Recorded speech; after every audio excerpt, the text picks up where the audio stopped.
en el archivo central, que son inactivos después de esos 5 años. Pero después, allá duró otros 5 años, o sea, ya van 10. En esta resolución, ojo, porque estoy explicando es el tipo de archivo. Y luego entonces ya yo la podría destruir.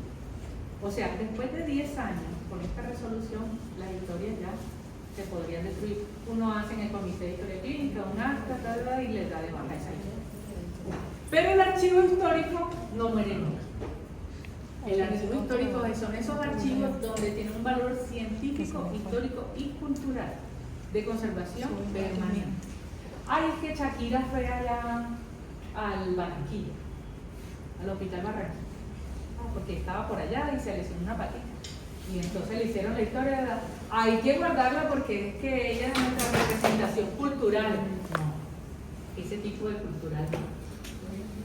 Hay zonas culturales, por ejemplo los indígenas, donde hay ciertas patologías que solo la tienen por su origen, por su zona, por su región, por el agua, por algo. Y solamente en esa, o sea, en esa población se ve ese tipo de patología. Entonces, esas historias son valiosas, se guardan en el archivo histórico, porque son además aquellas patologías huérfanas también, o sea que no se encuentran muchas muy frecuentes, esas también van a historia. Y hoy día, pues ahorita que veamos la otra que modifica, también las que son por delitos de lesa humanidad y de violación. O sea, en plan, una nueva enfermedad. Sí, el COVID, esa primera historia del COVID va para archivo histórico, nunca se destruye. ¿Por qué? Porque de ahí yo vi cómo inició la enfermedad, cómo se comportaba, y después la puedo relacionar con las otras, en un año después cómo se presentaba la enfermedad, cómo evolucionó. Ya los síntomas no eran así, sino que además se adicionaron este otro. Por eso son de tanta importancia. Y un paciente, por ejemplo, que vuelva a tener una enfermedad que está considerada estancada en el pasado, también se considera. Por ejemplo, si aparece un brote de viruela, que está erradicado del mundo hace años, pero años, siglos, ¿ya? Si aparece una enfermedad con esas características, como si fuera un primer brote, esa es la archivo. Aunque ya haya sido estudiada. ¿Por qué? Porque es que ya han pasado años y se dio por erradicada. Y aparece, y lógicamente no va a ser igual. O sea, tiene que traer algo nuevo. Porque si después de tantos años, ¿cómo resucitó esa cosa? Entonces ahí le empiezo a preguntar yo al paciente, ¿usted dónde estaba? ¿De dónde viene? ¿Qué comió? ¿Qué tomó? Para saber de dónde cogió esa viruela. Eso en el mundo ya no existe. En el mundo no existe viruela. Listo, entonces, archivo gestión central histórico en esta resolución. Pero en la resolución actual que maneja la forma de historia clínica, pues los tiempos son diferentes, el mismo de gestión, el mismo central y el mismo histórico, pero el de gestión y el central tienen entonces diferentes años, 10, 15, 5 y 10 años. La aplicación de la presente resolución será obligatorio de cumplimiento para todos los prestadores de servicio de salud y demás personas naturales o jurídicas. Ajá, ¿y cuáles son esas personas naturales y jurídicas que además prestan servicios de salud? ¿Cuáles serán? Eche memoria. Nos devolvemos para qué es salud. ¿Qué es salud? Todo lo que brinde, ¿cierto? El bienestar psíquico, cultural, Ustedes van al peluquero, ustedes van a la estilista. Ustedes no se hacen ahí sus cañitas y su depilada y la cosa. Esas son prestadores de servicio. Eso es un servicio. Y si tú a la estética que vas no tienes una historia clínica, cambia de estética. Porque hasta para depilarse a uno le tienen que preguntar si es alérgico, si lo ha hecho antes, qué enfermedades padece. Yo a la que voy, a mí me preguntan. Yo fui una vez a uno. No, mira, me venga a depilar acá. Ah, sí, siéntese. No, me voy. Hasta que llegue a una. Sí, señora, hágame el favor y me llena ahí. ¿Sí? No es que me voy a hacer me voy a aplicar una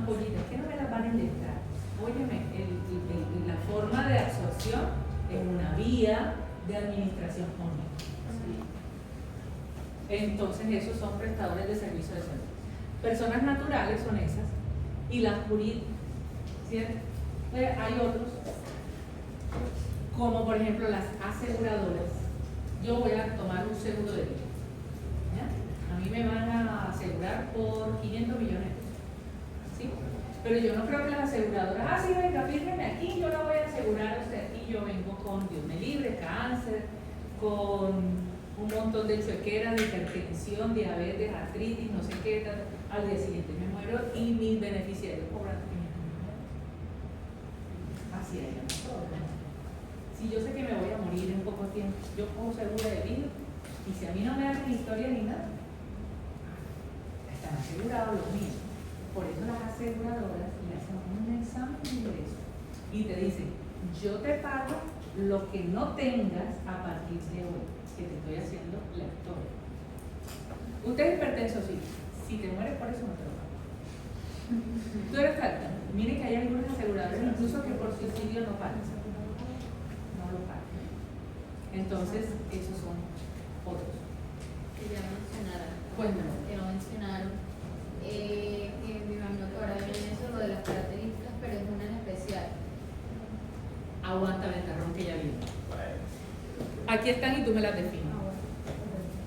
Entonces, ¿qué es integralidad? Eso es lo que quería decir. A ver. Más que todo, lo que nos habla en esta resolución es que la historia clínica debe tener toda información, ya sea científica, técnica y administrativa, de acuerdo a la atención en salud en todas sus fases, que quiere decir en la promoción, en el fomento, en la prevención, en el diagnóstico, tratamiento y rehabilitación.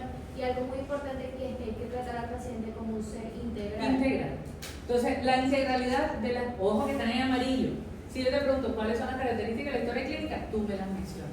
La integralidad, la secuencialidad, la racionalidad científica, la disponibilidad y la oportunidad. Y si te digo, descríbeme una, entonces me describes una, pero si tú me describes las cinco. O sea, pero ponemos puntos si salen todas buenas. Yo te estoy preguntando, acuérdense que el primer día yo les dije, entre más hables, más te pregunto, ¿cierto? Pero si yo te hago una pregunta en concreto y tú me la respondes en concreto, o sea, ¿para qué te vas a complicar la existencia y el existir? ¿Ya?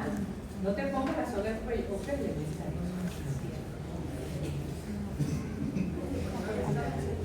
yo les pregunto, si yo te pregunto a ti, ¿cómo te fue en la bien, ¿qué aprendí?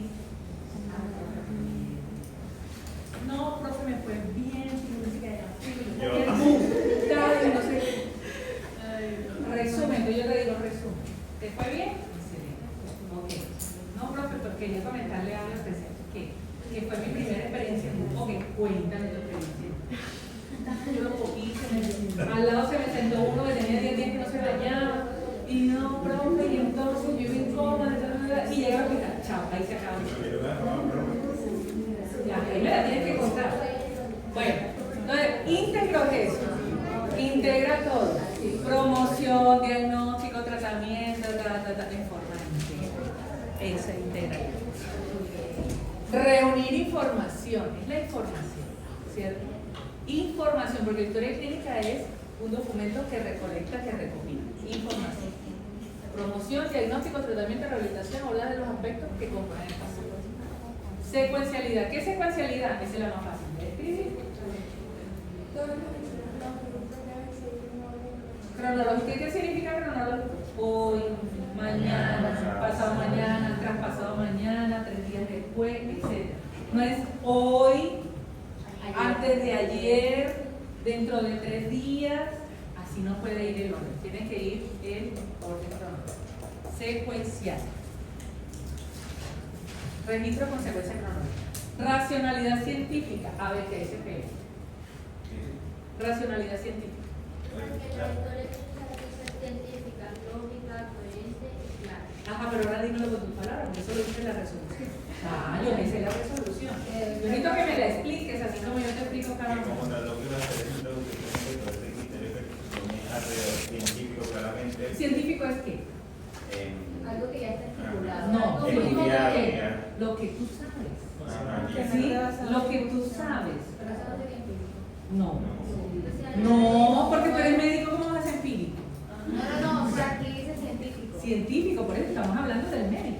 La historia clínica la hace en el conocimiento de cada uno, ¿cierto? Ok. La esteticista lo hace bajo su conocimiento del estético, ¿cierto?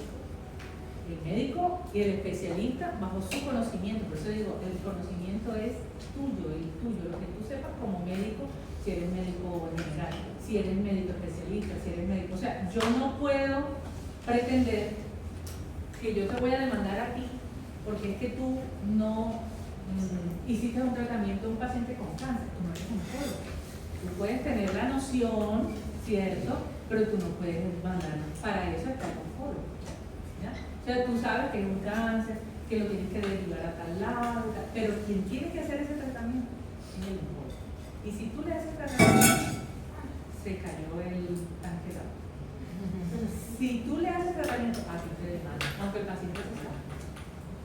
Porque no es tu experticia. ¿Ya? Por eso ustedes en su diploma dicen médico. Ya no dicen médico y cirujano.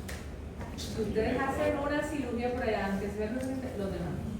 Profe, y también hay una parte de los Ajá. porque aquí habla de registrar. Registrar. Lo que se registra la ley de científico. Lo que yo veo. No voy a decir un dolor en el estómago.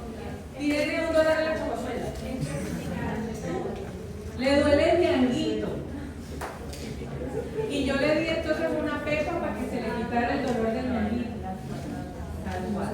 Entonces, además, racional, científico quiere decir que si yo vengo por un dolor en el ñanguito, ¿cierto? Yo no, el ñanguito. Ahorita vamos a hablar de términos. Pero eso no existe en semiología. ¿Cómo que no? En el argot popular sí, lo que pasa es que tú lo traduces. Si yo te digo, me duele las marranitas. Tampoco te Pero si yo te digo, me duele la batata. Ah. Y todo eso le da traducciones completamente Y si se cae el sistema, son 10. En el interior las marranitas es uno,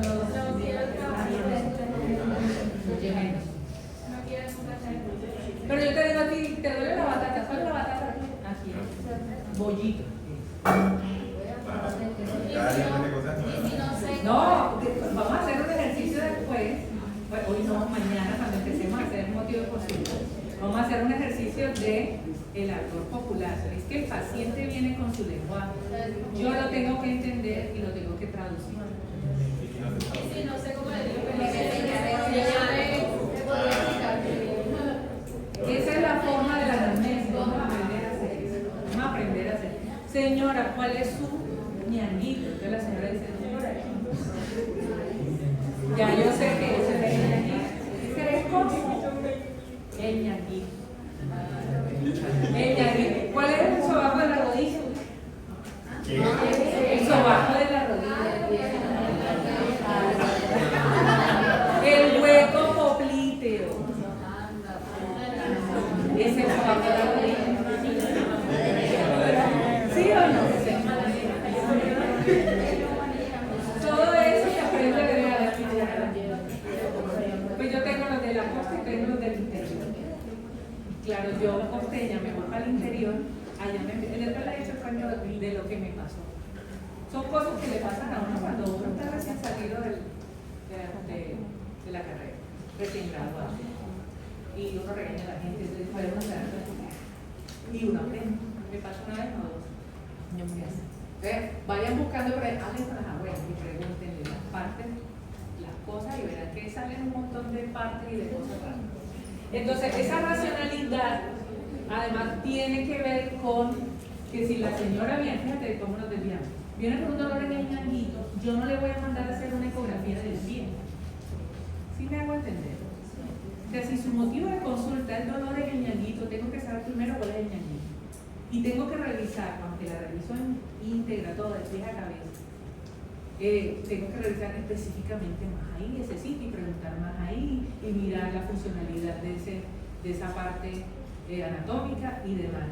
Y tiene que ir acorde con todo lo que me ha dicho el paciente, todo lo que yo he revisado, un diagnóstico presunto relacionado con eso. No va a poner el motivo de consulta, me duele el ñanguito y reviso el ojo por allá, ojo con fondo de ojo sin alteraciones, no sé qué tal, y el ñanguito no lo reviso. Diagnóstico, embarazo de 3 semanas.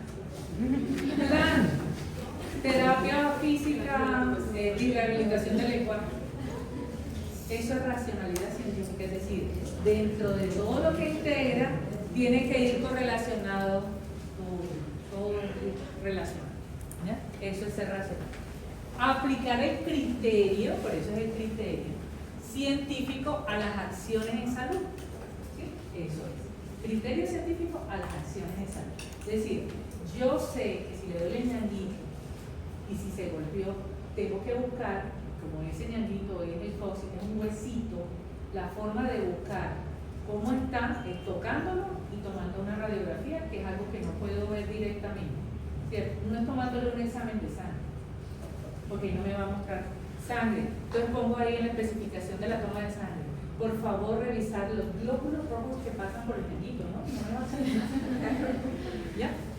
Y en salud, de forma lógica, clara, completa, que lleven a un diagnóstico y un plan de manejo, pero que sea lógico. Eso es racional. ¿Qué es disponible? Disponible y oportuno no es lo mismo. No, profe, la disponible es como que, bueno, como dice aquí, la posibilidad de utilizar esta historia clínica, por ejemplo, se me muere un paciente, pero en la historia clínica, me llevan a un tribunal, no sé, una cosa así. Entonces en la historia clínica hay un punto en cómo tal me hace salvo, o sea, me salva literalmente porque tengo un paciente, o sea, como si salva a mi favor. Exacto, cuando que tenga accesibilidad en cualquier momento. La accesibilidad. O sea, la disponibilidad que yo diga, este paciente llegó Pepito Pérez. Ok, búscame la historia de Pepito Pérez. O sea, era, acuérdense que este es del 99, entonces eran más físicos, ¿no? Entonces van allá, número de registro de Pepito Pérez, aquí se la pongo, yo escribo. Vamos para rayos X, con la historia de Pepito Pérez a rayos X. Viene la de archivo y me dicen, la historia de Pepito Pérez estaba aquí en urgencia, sí, pero es la hora se fue para rayos X. Entonces hay un registro de dónde va, ¿sí? Está disponible. Ay, pero es que yo la necesito ya. Vamos a esperar un momentito, yo voy por ella. O sea que estaba disponible en el momento. No es que se la llevó, que como se fue de remisión, se la llevaron. No, para eso se hace un resumen, que es la hoja de remisión, ¿vale? Ahora es mucho más fácil la disponibilidad porque es en línea. Yo puedo tener la historia abierta en todos los servicios. ¿Ya? Eso está disponible. ¿Ya? Hoy en día que el software esté bueno, que la línea esté buena, que esté en sistema web. Utilizar la historia clínica en el momento que se necesita. Y la oportunidad es diligenciar inmediatamente después de la atención. Ojo que dice inmediatamente después de la atención. Por ejemplo, no es lo mismo, o sea, la oportunidad no es igual en urgencia que en consulta. Porque en urgencia yo tengo que atender al paciente en urgencia. Me puedo demorar hasta 2 horas atendiendo una emergencia. Y después de que yo termine de atender la emergencia es que me voy a sentar a hacer la historia, a escribir. Porque lo primero es el paciente. No es que me llegue este pobre paciente allá desmayado. Señor, su nombre por favor. Señor. Y el paciente, Glasgow 10, no ni 10. Glasgow 5, 15, figura del más muerto que vive el paciente. Claro, señor, y entonces escribe la historia, paciente no colabora. ¿Cómo se llama este señor? Necesito saberlo. No, a ti no te importa cómo se llama, tú necesitas saber por dónde está sangrando porque este señor no responde al llamado porque está inconsciente. ¿Ya? ¿Qué fue lo que le pasó? Después de que ya está estable, es que vas a saber si es DPS, si no es DPS, si tiene plata para pagar o no. Después se resuelve. ¿Ya? Entonces, esas son anotaciones posteriores. Y yo las anoto con la hora en que las voy a registrar. Por ejemplo, el paciente llegó a las 7 de la mañana, pero se logró estabilizar a las 10. A las 10 me siento y coloco 10, 2 puntos. paciente ingresa a las 7 de la mañana en tal estado y empiezo a escribir todo lo que hicimos, o sea, las 4 horas que estuvimos ahí, las 3 horas que estuvimos con el paciente. Por eso en los códigos, código rojo, código azul, siempre hay alguien que está pendiente de las horas. O sea, parece inútil lo que hacen, pero es más importante. Porque por acá van gritando, 10 de adrenalina, .5 de atropina, no sé qué. Y ese va a notar la hora, lo pidió fulano. Y después le entrega para que hagan los registros de las notas, porque la enfermera va a hacer sus notas, el médico va a hacer sus notas, el de reserva de sangre hace otra, el auxiliar hace otra, sí. Pero ahí tenemos las horas para que las historias funcionen adecuadamente. Listo. Entonces, ojo que se tienen que saber esas cosas. Obligatorio a los profesionales técnicos auxiliares que se atienden directamente en la atención, y eso lo sabemos. Generales. Ojo que estas características generales no son las mismas que de las características de la historia, que son las 5 anteriores que acabamos de decir. Estas son claras, legibles, sin tachones, o sea, este es como el cuerpo, ¿sí?, de lo que yo explico. Legibles, sin tachones, sin enmendaduras, sin intercalaciones, sin dejar espacio en blanco, sin utilizar siglas, y cada anotación con fecha y hora en la que se realiza y el nombre y la firma de quien lo hace. Entonces, ¿claro y legible es lo mismo? No, porque claro es que yo lo escriba en un lenguaje que, y además en el lenguaje donde estamos, coherente, con todas las normas del lenguaje español, ¿ya? Sus puntos, sus comas, todo. Un párrafo bien hecho, gramaticalmente bien establecido, no como los indios, yo querer, yo ser, no, bien establecido. Y legible, pues cuando se hizo la resolución, era, no, hay letras bonitas que no se entienden. Eso le hacen unos rollos y se ve divino, pero no se entiende. Pero hay unas letras que son como de palitos, así como que se estuvieran cayendo y se entienden. Ahora, la claridad es que yo le pueda, perdón, la legibilidad y claridad van de la mano. Que yo le pueda decir, por ejemplo, a mi ingeniero, léeme este código. Y el ingeniero la lee. Paciente con histerectomía radical, ¿qué es eso? Que él no entienda el término, pero lo pudo leer. ¿Sí? Y es coherente dentro del marco. Porque tiene que ser claro y legible, y es de las cosas más importantes, porque quien lo lee es un juez, no tiene ni idea de medicina. Bueno, hoy día sí ya han aprendido varios, sí, porque hay unos que se especializan además en el tribunal sobre eso. Pero la idea es que lo pueda leer y entender dentro de todo el marco. Nosotros en Colombia tenemos regiones indígenas y ellos tienen además sus dialectos, su escritura, su papiamiento y demás, pero no está permitido escribirlos en su idioma, en su lenguaje, ¿ya? Sino en español, porque ese es el del territorio colombiano. Sin tachones, entonces hoy día como es digital, pero yo me puedo equivocar, entonces tengo que hacer una nota aclaratoria. Nota aclaratoria de la enfermedad actual, por ejemplo, y tengo que volverla a hacer. Cuando yo le escribo a mano, no le puedo pasar una línea arriba de lo que escribí, sino que entre paréntesis, coloco entre paréntesis lo que me equivoqué, que debe ser poco además.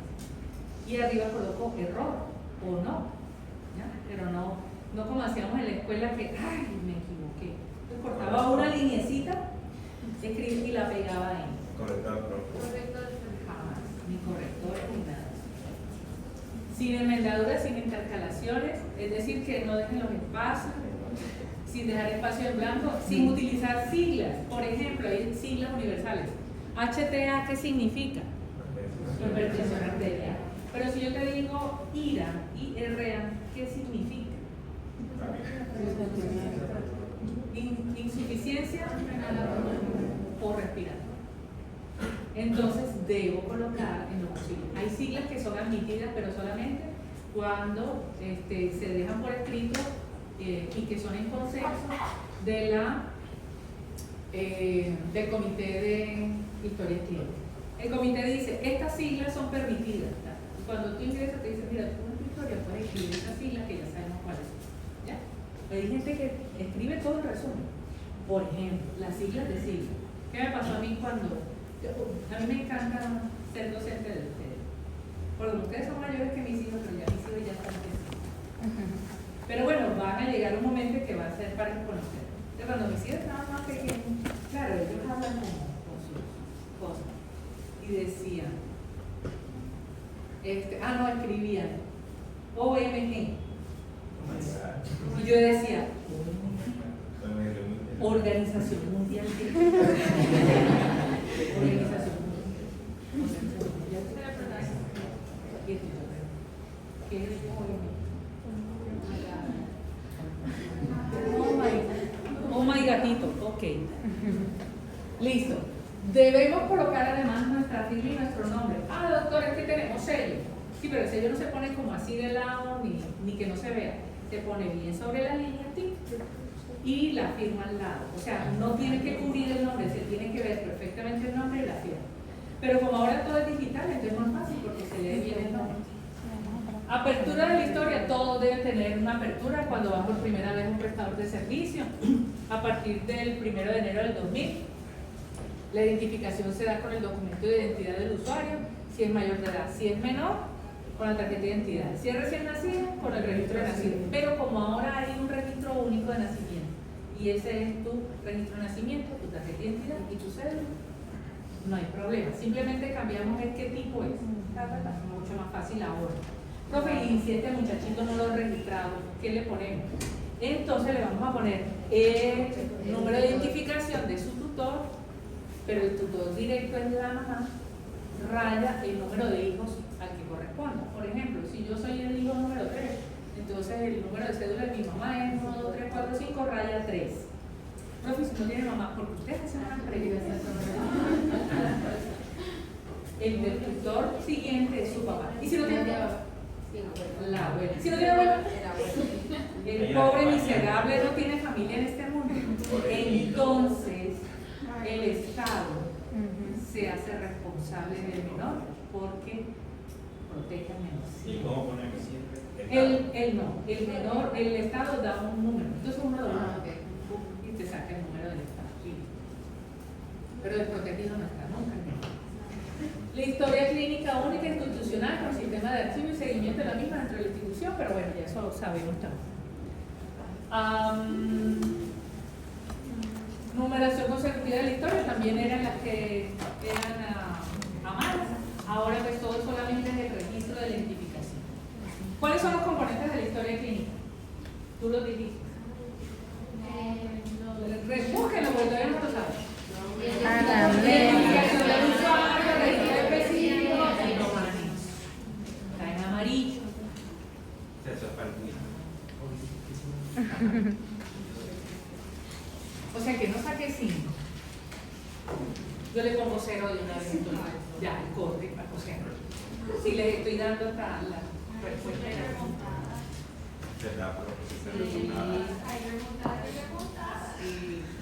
Ya. Que el 5-0 de Colombia.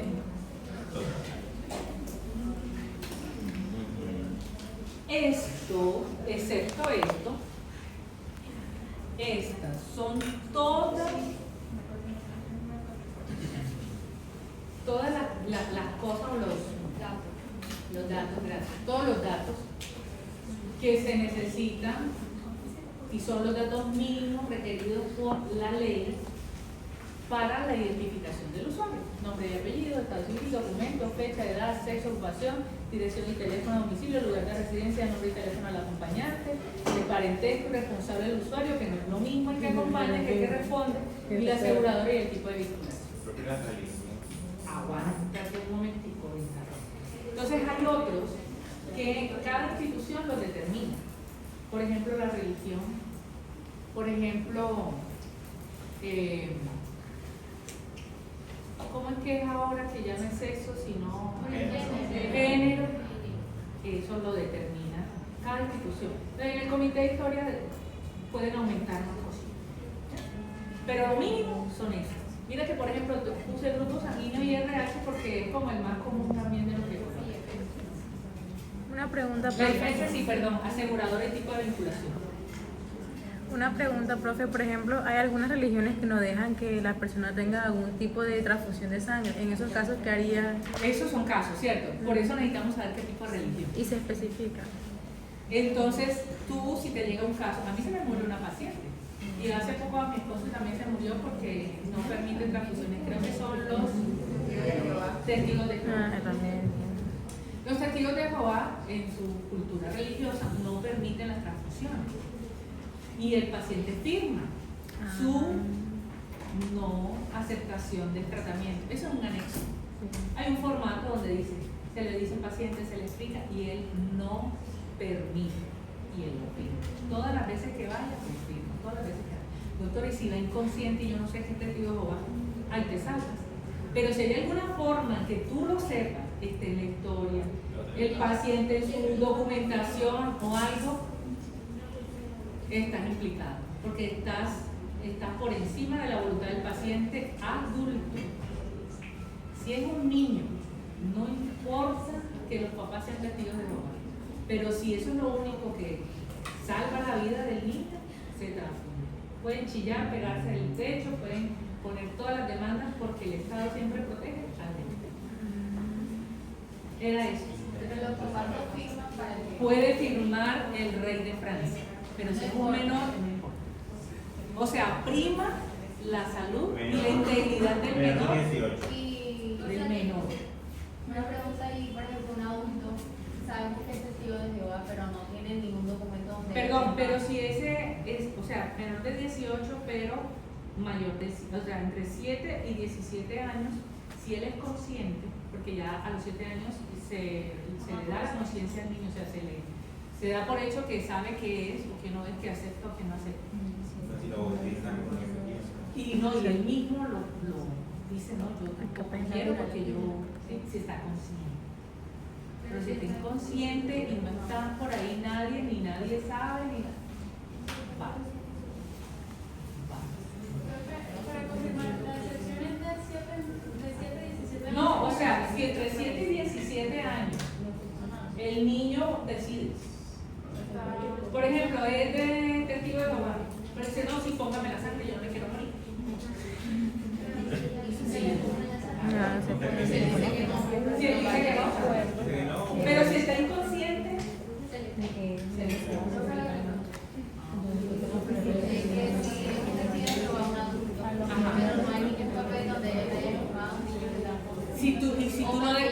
si tú lo desconoces, o sea, llegó alguien, lo atropellaron y lo trajeron y tocó ponerle sangre y no llegó familiar sino hasta el otro día porque estaba como NN y lo tuvieron que transfundir y de todo. Ahí, o sea, de pronto lo llevan a tribunal, pero la defensa es eso. No había familiares, no se pudieron comunicar, nada. Y en ese momento era una emergencia y se requería, eso era lo único que salvaba la vida del paciente. Prima eso. Claro que eso lo meten en demandas y todo, pero digamos que gana en ese caso, porque no había forma, tú no eres adivino. Pero si esa persona trae sus documentos, a veces hay unos que se ponen en clavitas o cositas o algo, donde dicen no permito reanimación, no permito tal, incluso hay unos que también dicen donador de órganos, etcétera. O sea, se respetan esas cosas porque ya, o sea, yo me estoy dando cuenta, está declarado de algo. Ya que me entra la curiosidad, cuando, por ejemplo, usted cree que hace un paciente así, su cosa también, después cuando muere el paciente, ¿cómo asimilan eso? O sea, ellos dicen como que se murió por, o sea, sabiendo que se murió porque no se le transfirió. Obvio. O sea, lo aceptan así como... Tienen que aceptarlo si no firmaron. Qué horrible. Es que cuando tú estás firmando una negación de servicio, estás diciendo yo asumo la responsabilidad de lo que... Y no culpan después. Y si lo culpan, Está justificado. no es culpa, es responsabilidad.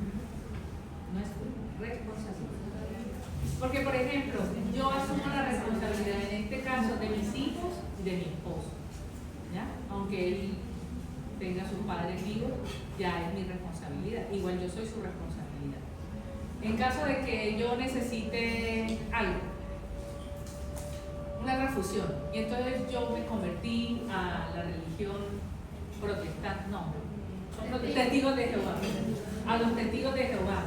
Y mi mamá dice, pero es que ella yo le enseñé, ella es católica, y ella, póngale la sangre porque yo soy su mamá, pero ella no es mi responsable. Mi responsable directo es el esposo. No, es que ella en vida me dijo. O sea, quien decide en ese caso es mi esposo. No es difícil, es lo lógico. Mira que la misma Biblia dice, dejarás a tu padre y a tu madre, te unirás a otro y formarás una nueva familia. Eso quiere decir que ya su papá y su mamá vienen siendo familiares suyos. Ya no son tu familia. Ya no son tu familia. Y para que ustedes lo sepan, ya no son, papita y mamita ya no son su familia cuando ustedes, palomita. Listo, entonces, eso es lo mínimo. Entonces, los registros específicos es la identificación. La identificación son esas cosas. Luego vienen los registros específicos. ¿Qué son los registros específicos? Sobre todo cuando me habla de documentos en el que se consignan datos e informes de un tipo determinado de atención según su naturaleza. ¿Qué significa? Según su naturaleza. ¿Qué significará según su naturaleza? ¿Cuál es la naturaleza? ¿Qué naturaleza? ¿Qué es eso?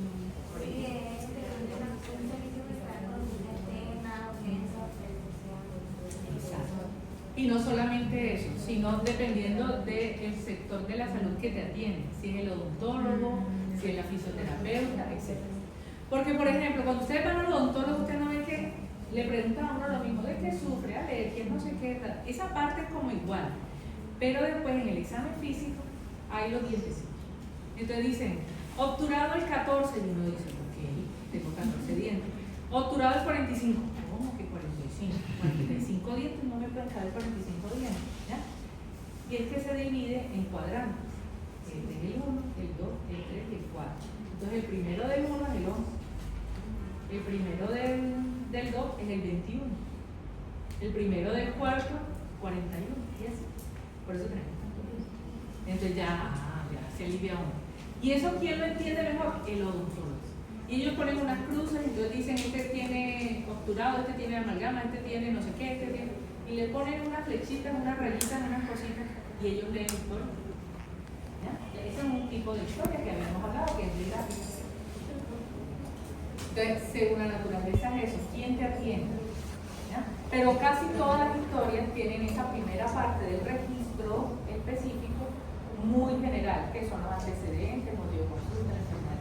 Entonces, cuando yo les pregunto, ¿cuáles son las partes de la historia clínica? Ustedes me van a decir cuáles son. El usuario, y el registro específico es lo que nosotros llamamos historia clínica. Porque el registro específico tiene motivo de consulta, enfermedad actual, antecedentes familiares, personal. ¿Ya? Esas no son las partes de la historia. Esas son las partes del registro específico. ¿Sí? Entonces ya sabemos que lo que nosotros hacemos de historia es la segunda parte de la historia. ¿Listo? Y cada institución puede definir los datos adicionales de la historia. Los anexos, ¿cuáles son los anexos? Sí, todavía no llegamos al descanso. Entonces, documentos que sirven como sustento técnico. ¿Ya? Entonces, ¿cuáles son? Entonces, la hoja de laboratorio, la autorización para que me pinchen, la autorización para que me den la copia de la historia, la autorización de cirugía, la autorización de terapia, todas las autorizaciones, pero también las negaciones, negación del servicio, fuga del servicio. Cuando se escapa el paciente, no, pero es que el paciente de la cama vieja estaba aquí, se fue, se cansó de esto. Entonces yo pongo un anexo, fuga del servicio a las tantas horas, no me fue, vino el médico, la enfermera, el servicio. Eso no quiere decir que el paciente si regrese, yo lo tengo que atender. Lo regaña, ¿usted para qué se fue? Ya lo vieron atendido, no sé. No, mentira, no lo regaño. Y retiro voluntario, yo me quiero ir. Señora, pero es que usted todavía no se... No, yo me quiero ir. Pero aquí en Colombia todavía es mayor de edad. Los menores de edad antes de los 17. Lo que pasa es que hay ciertas conductas que tú haces valer la edad cronológica, pero la edad mental para la toma de decisiones. Por ejemplo, cuando hay separación de los padres, el hijo a los 7 años puede decir, con papá o con mamá. Obviamente tiene que haber un proceso, donde está la psicóloga, pregunta, ¿por qué te quieres ir con papá y no con mamá? Entonces, ¿qué mamá ve? ¿Qué tal? O sea, la relación que se pueda tener. Y se llegan a acuerdos y demás, pero entonces, para la custodia siempre la madre es a quien se la da. Pero cuando están así en esas edades que los hijos dicen, pero es que yo no me quiero ir con la mamá, no quiero ir con él. Entonces tienen que hacer todo el estudio y le pueden dar. Hay padres solteros, conozco varios. ¿Listo? Entonces eso también. Una pregunta con respecto a la declaración de retiro voluntario. Por ejemplo, si llega un paciente en un estado muy grave y si se va, tiene un riesgo de muerte. Bueno, depende el retiro voluntario del paciente, por ejemplo.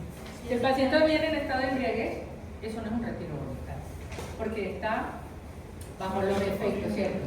Bajo efectos de drogas tampoco. Si el paciente tuvo un trauma craneoencefálico, puede estar en estado de confusión. O sea, que el paciente tenga algún estado de conciencia alterado que pueda alterar también el raciocinio. No, exacto, no. Eso no es un retiro voluntario. ¿Ya? Si está en riesgo la vida del paciente, o sea, yo no voy a dejar que se vaya un paciente que esté con una fractura expuesta, por ejemplo. ¿Ya? Pero si está su representante. Si su representante dice yo firmo, usted es responsable. Ojo, es responsable porque el acompañante, yo voy a ir a acompañar aquí a mi super amigo, a los amigos. Entonces voy a ir a acompañar a él. Y entonces, no, que yo me quiero ir, no, ven, yo firmo. No, pero es que su mamá es la responsable. Ya llamamos a la mamá y la mamá es la, aunque él sea mayor. Yo no puedo firmar. O si él está consciente y dice, me voy, firmo un texto, ¿listo? Esos son los requisitos. La pausa activa la vamos a pasar, porque esto es rápido. No, ya 10 minutos. Ustedes se demoraron media hora. Ahora se cagan otra media hora. Mentira, 10 minutos. 10 minutos porque ya esto es más rápido. Entonces es obligatorio, todo prestador de servicio debe tener un archivo único, la custodia de la historia clínica está a cargo del prestador de servicio, tiene que dar copia de la historia solamente al usuario o su representante legal. En caso de liquidación, entregará al usuario la historia o en custodia se levanta un acta, todo esto lo hace el comité de interno. ¿Listo? ¿Quiénes tienen acceso a la historia? El usuario, el equipo de salud, las autoridades judiciales y de salud en los casos previstos por la ley. ¿Cuál es el caso previsto por la ley que les comentaba? Las instituciones aseguradoras de vida, ¿ya? Ellos la pueden pedir. Y las personas que se determinen por la ley, como por ejemplo eso, ¿cierto? Ahora sí, esto es importante, porque ya demarcamos, mira que está en azul. Dijimos que la retención y el tiempo de conservación, según la resolución 1995, es 20 años. Pero eso solamente es cultura general, ya no nos interesa saber cuántos años en archivo general, cuántos no. Solamente que antes eran 20 años. Luego, la modificación del 2005 fue mínimo 10 años. Eran 3 años en archivo de gestión y 7 en el general. ¿Ya? Ese es la de ahora. No, ese es del 2005. La del 2017 es la amarilla. Dice, la amarilla. Disposición de los expedientes de la historia clínica como los reglamentos y los procedimientos que deben adelantarse en las actividades. ¿Por cuánto tiempo? 15 años. ¿Cómo? No, esa no te interesa. ¿Cómo? No, si eso ya lo dijimos en la primera. ¿Te acuerdas del resumen? La tercera diapositiva y dice cuál es el objetivo de esa resolución. Sí, esa está en la tercera. Esta. Modificación de la resolución 839 del 2017 dice mínimo 15 años. Los 5 primeros años en el archivo general y los otros 10 años en el archivo central. Y el archivo, perdón, sí, el archivo de gestión y central. El archivo histórico, ¿cuánto tiempo? Infinito. Pero además, infinita, ¿en cuáles casos? En cultura, en las enfermedades huérfanas, ¿cierto? Y en esos casos. Víctimas de violación de los derechos humanos infracciones graves al derecho internacional humanitario, se conserva el documento y se duplica el tiempo. En este caso, se duplica el tiempo. ¿Cuánto tiempo era? Esta resolución dice que en el archivo de gestión, ¿cierto? 10 años en el Central Bank. Son 15 años en total. 5 el de gestión y 10 el central. Es decir, se duplica 20 años. O sea, 10 más. 20 años. ¿Ya? Y cuando hay delitos de lesa humanidad, se conserva permanentemente. Este sí es histórico. ¿Va? ¿Sí entendimos esto? ¿Qué está? Delitos de lesa humanidad. Lo que tantos delitos de lesa humanidad que hay en Colombia no se cuentan. La maltrato, la tortura, la violación.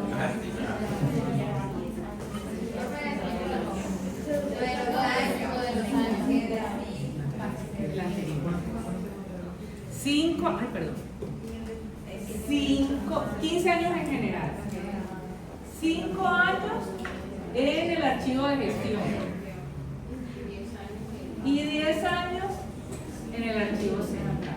Ya ustedes saben que es el archivo de gestión y que es el archivo central. Lo que se duplica es en el archivo central. Delito de lesa humanidad. Ya, ahora sí, ahora sí. Entonces, en ese caso, ¿no serían 10 años que se guardan? Sino En esto.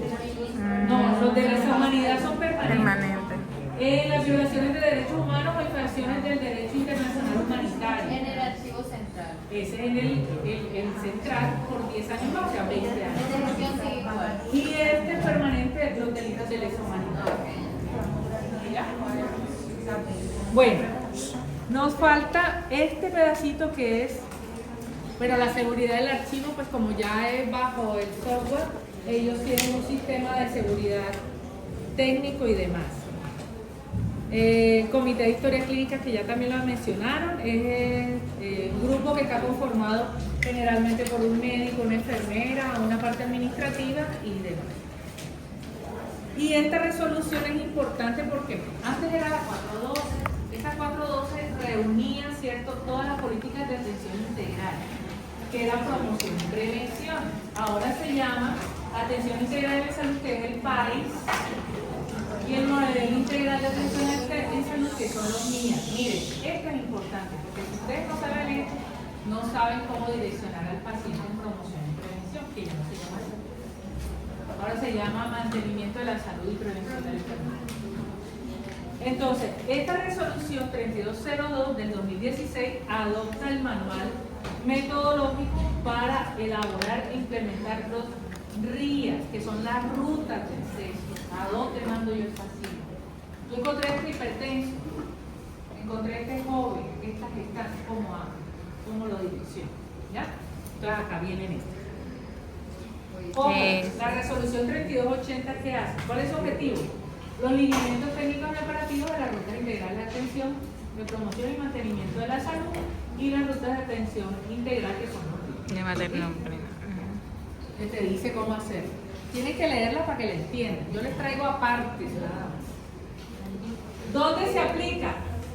Las entidades responsables de intervención relacionadas con la promoción y mantenimiento de la salud, es decir, todos los que desarrollan acciones en salud. Lo mismo que hemos hablado arriba, o sea, ¿a quiénes se aplican? A las IPS, a las EPS, a todas aquellas que dicen yo presto un servicio de salud, tengo que seguir esta resolución. Esta disposición se aplica a los regímenes de excepción y los regímenes especiales. ¿Cuáles son los de excepción y los especiales? La policía y los docentes. Esos son. O sea, todo lo que es policía, armada, navío, todo lo que es la parte de seguridad del país, ¿ya? Eso tiene un régimen especial. Y esta resolución adopta la ruta, ¿cierto?